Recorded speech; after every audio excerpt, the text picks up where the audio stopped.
Chapter 19.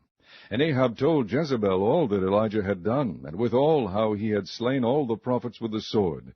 Then Jezebel sent a messenger unto Elijah, saying, So let the gods do to me, and more also, if I make not thy life as the life of one of them by tomorrow about this time. And when he saw that, he arose and went for his life, and came to Beersheba, which belongeth to Judah, and left his servant there.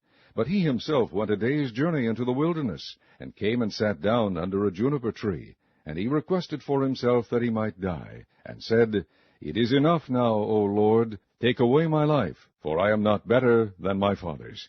And as he lay and slept under a juniper tree, behold, then an angel touched him, and said unto him, Arise and eat.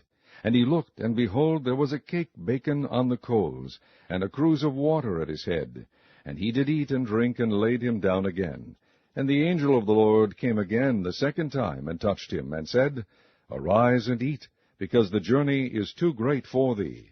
And he arose and did eat and drink, and went in the strength of that meat 40 days and 40 nights unto Horeb the mount of God. And he came thither unto a cave, and lodged there. And behold, the word of the Lord came to him, and he said unto him, What doest thou here, Elijah?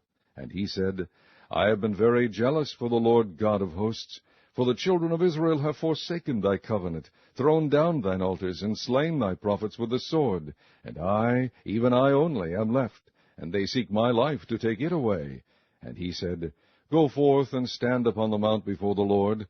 And behold, the Lord passed by, and a great and strong wind rent the mountains, and brake in pieces the rocks before the Lord. But the Lord was not in the wind. And after the wind an earthquake, but the Lord was not in the earthquake.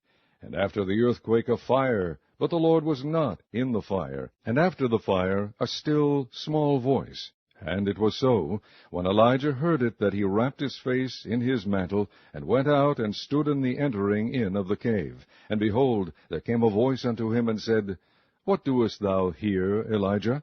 And he said, I have been very jealous for the Lord God of hosts, because the children of Israel have forsaken thy covenant, thrown down thine altars, and slain thy prophets with the sword, and I, even I only, am left, and they seek my life to take it away. And the Lord said unto him, Go, return on thy way to the wilderness of Damascus, and when thou comest, anoint Hazael to be king over Syria.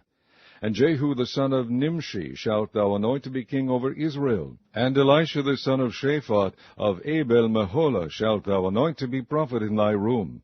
And it shall come to pass that him that escapeth the sword of Hazael shall Jehu slay, and him that escapeth from the sword of Jehu shall Elisha slay.